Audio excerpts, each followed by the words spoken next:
यार कैसे हो आप लोग। फिर से स्वागत है आपका एक और कमाल के वीडियो में, जिसमें मैं एरो सीजन 1 एपिसोड 17 की कहानी से आपको रूबरू कराऊंगा। फ्रेंड्स, इसके पहले के सारे एपिसोड को मैंने बहुत ही अच्छे तरीके से अपने चैनल पर एक्सप्लेन कर रखा है, जिसका लिंक आपको डिस्क्रिप्शन, आई बटन या फिर इस वीडियो के एंड स्क्रीन में मिल जाएगा। मेरी आपसे रिक्वेस्ट है कि आप इस वीडियो को देखने के बाद बाकी की सारी वीडियोस को देख लेना, ताकि इस सीरीज से जुड़ी सारी कहानियां आपको अच्छे से क्लियर हो सके। हमारी आज की कहानी शुरू होती है और हम लोग हेलेना वटनाली यानी हंट्रेस को देख पाते। ये वही लड़की थी फ्रेंड्स, जिसे हमने एपिसोड 7 और 8 में ऑलरेडी देख रखा है। जैसा आपको पता है फ्रेंड्स, हेलेना के बॉयफ्रेंड को फ्रैंक वटनाली ने मारा था, इसीलिए हेलेना अपने पिता फ्रैंक वटनाली को मारकर अपने बॉयफ्रेंड के मौत का बदला लेना चाहती थी।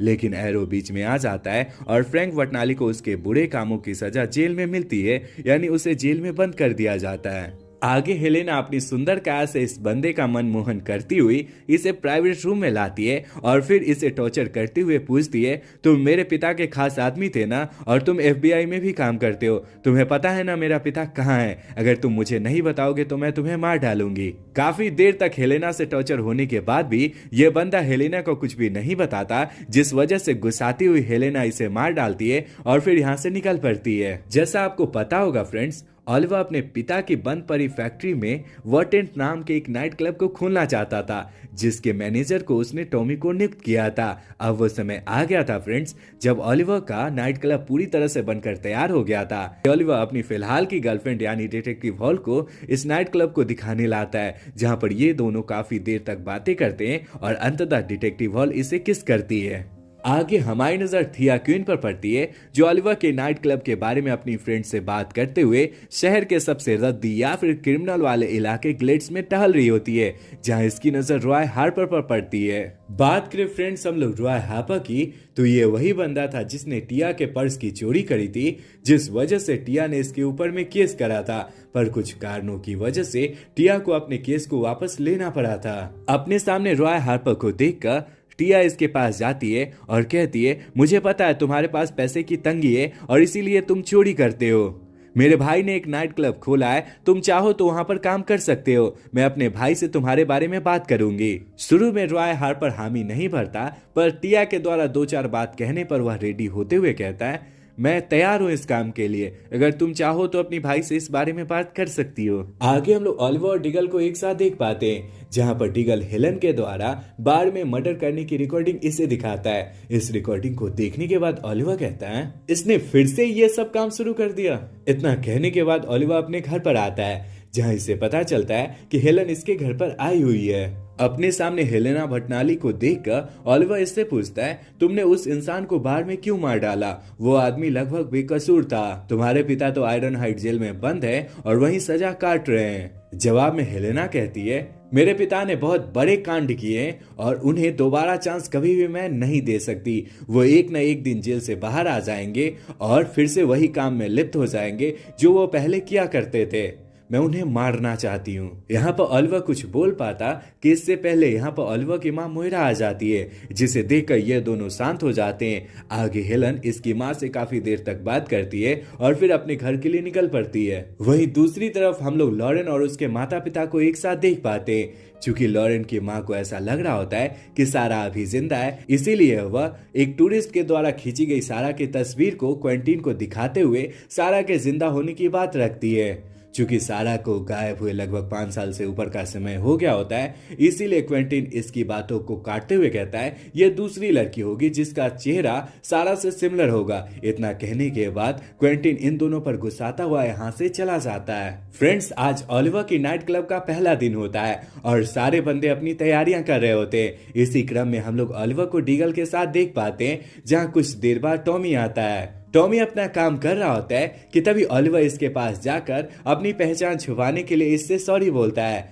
चूंकि टॉमी अपना सबसे अच्छा दोस्त ऑलिवर को मानता था, इसीलिए पहचान छुपाने वाली बात को लेकर अभी भी टॉमी गुस्सा होता है और इसकी बात को इग्नोर करता हुआ इससे दूर चला जाता है। फ्रेंड्स, अब रात हो गई होती है। ऑलिवर के नाइट क्लब का आज उद्घाटन होता है, जिसमें ऑलिवर के लगभग सभी चाहने वाले आए हुए होते हैं। आगे हमारी नजर ऑलिवर की माँ थिया, डिटेक्टिव हॉल और टॉमी पर पड़ती है, जो इस पार्टी में एंजॉय कर रहे होते हैं। ऑलिवर डिटेक्टिव हॉल के साथ कुछ टाइम स्पेंड करने की कोशिश करता हुआ इसके पास जा रहा होता है कि तभी ऑलिवर के पास इसका एक वेटर आकर इसके हाथ में एक छोटी सी पत्री थमाकर यहाँ से चला जाता है। जब ऑलिवर इस पत्री यानी पेपर को खोलकर देखता है तो उसमें ऑलिवर को नीचे आने का संकेत मिलता है, यानी कोई बंदा इसे नीचे बुला रहा होता है। जब ऑलिवर भागता हुआ नीचे अपने केव में पहुंचता है तब इसकी नजर हेलन पर पड़ती है, जिसने टॉमी को बहुत ही बुरे तरीके से पकड़ रखा होता है।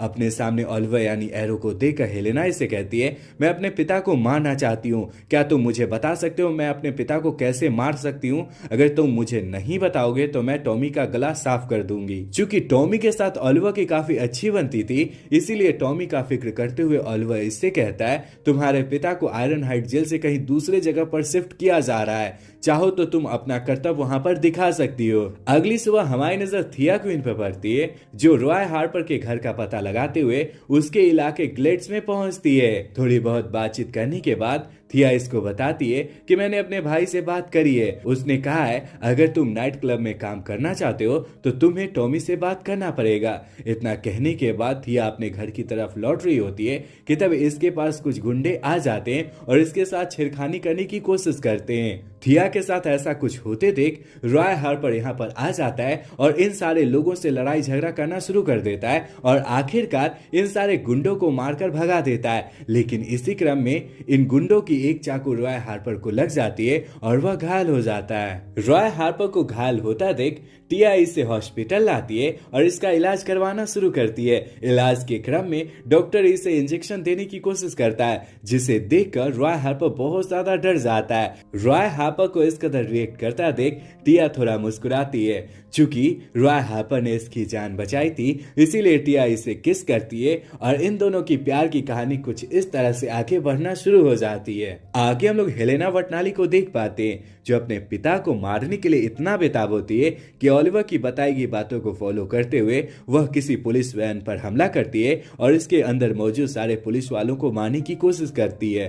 पर सारे पुलिस वाले इस पर भारी पड़ते हैं और इसे गिरफ्तार करते हुए पुलिस स्टेशन में ले जाते हैं। पुलिस स्टेशन में डिटेक्टिव हॉल और क्विंटीन लैरी लेंस इससे पूछताछ कर रहे होते हैं कि तभी यहाँ का फायर अलार्म बज उठता है और इसी वजह से यहाँ पर अफरा तफरी मच जाती है। आगे हम लोगों को पता चलता है कि फायर अलार्म को ऑन करने वाला कोई और नहीं बल्कि एरो था, जो यहाँ पर फटाक से आता है और हेलेना को यहाँ से छुड़ाता हुआ एक सेफ जगह पर पहुंचता है, जहां एरो रोम का पासपोर्ट और रोम की टिकट इसे देते हुए कहता है, तुम जाकर रोम में शिफ्ट हो जाओ और वहां पर अपनी लाइफ को नए तरीके से स्टार्ट करो। मेरे शहर को छोड़ दो, क्योंकि अगर तुम इस शहर में रहोगी तो पुलिस वाले तुम्हारे पीछे पड़ जाएंगे और तुम्हें एक न एक दिन मार डालेंगे। आगे हमारी नजर डिटेक्टिव हॉल पर पड़ती है, जिससे मिलने ऑलिवर आता है, जहां ये दोनों काफी देर तक बातें करते हैं और एक दूसरे को किस करते हुए कुछ देर तक क्वालिटी टाइम स्पेंड करते हैं। इसी क्रम में हम लोग ऑलिवर के फोन को देख पाते हैं, जिस पर लगातार फेलिसिटी का कॉल आता है।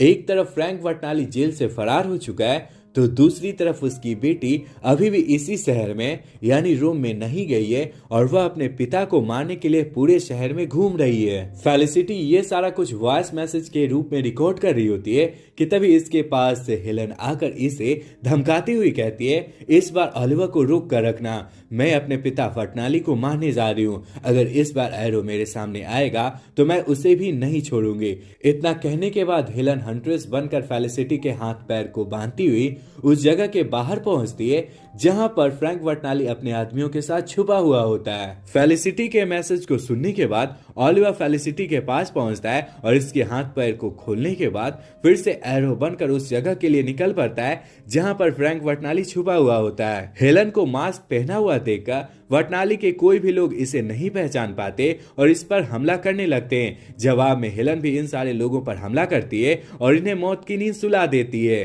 जब फ्रैंक वटनाली को मारने के लिए हेलन ऊपर जा रही होती है कि तभी यहाँ पर एरो आ जाता है और इसे रोकने की कोशिश करता है। यहाँ पर इन दोनों में काफी देर तक हाथापाई और लड़ाई झगड़ा होता है। इसी मौके का फायदा उठाते हुए फ्रैंक वटनाली यहाँ से फरार हो जाता है। वहीं दूसरी तरफ फ्रैंक वटनाली के अड्डे का पता लगाती हुई डिटेक्टिव हॉल फ्रैंक वटनाली के अड्डे के बाहर पहुंचती है, जहां पर वह हेलन और एरो को लड़ता हुआ देखती है। अपने सामने इन दोनों को लड़ता हुआ देखकर डिटेक्टिव हॉल इन दोनों को रुक जाने को कहती है। डिटेक्टिव हॉल की बात सुनकर एरो तो रुक जाता है, पर हेलन नहीं रुकती। उल्टे वह डिटेक्टिव हॉल पर हमला करके उसे बेहोश कर देती है। डिटेक्टिव हॉल को बेहोश होता देख एरो फटाक से इसके पास आता है और इसे जगाने की कोशिश करता है। स्थिति में सुधार न होते देख एरो ऑलिवर बनता हुआ डिटेक्टिव हॉल को हॉस्पिटल में लाता है और इसका ट्रीटमेंट शुरू करता है। काफी देर तक चली ट्रीटमेंट के बाद आखिरकार डिटेक्टिव हॉल की तबीयत ठीक हो जाती है और वह पहले की तरह चंगी हो जाती है। वहीं दूसरी तरफ जब डिटेक्टिव हॉल के घायल हो जाने वाली बात टॉमी को पता चलती है, तब वह परेशान होता हुआ ऑलिवर से डिटेक्टिव हॉल के बारे में पूछता है। जवाब में ऑलिवर खुद के एरो होने वाली बात इसे छुपाते हुए इससे माफी मांगता है और मैकेना की तबीयत को ठीक बताते हुए इसे काफी देर तक बात करने की कोशिश करता है। इस बार टॉमी भी इसे माफ कर देता है और इसी के साथ हमारी ये कहानी फ्लैशबैक में चली जाती है, जो ठीक वहीं से शुरू होती है जहां पर पिछले एपिसोड का फ्लैशबैक खत्म हुआ था। इस लोकेशन पर इतने सारे अत्याधुनिक हथियार को देखकर इन दोनों को समझते हुए देर नहीं लगती कि एडवर्ड यहाँ से बहुत बड़ा करने वाला है या फिर बहुत बुरा करने वाला है। आगे ये दोनों एडवर्ड के प्लान को नाकामयाब करने की कोशिश करते हुए यहाँ मौजूद सारे सैनिकों पर हमला करते हैं और एक एक करके उन्हें मार डालते हैं। पूरी तरह से रास्ता साफ हो जाने के बाद ये दोनों रॉकेट लॉन्चर के पास पहुंचते हैं और इसके अंदर मौजूद इसके मेन पार्ट यानी सर्किट बोर्ड को निकाल देते हैं, जिस वजह से ये सारे रॉकेट लॉन्चर डिसेबल हो जाते हैं।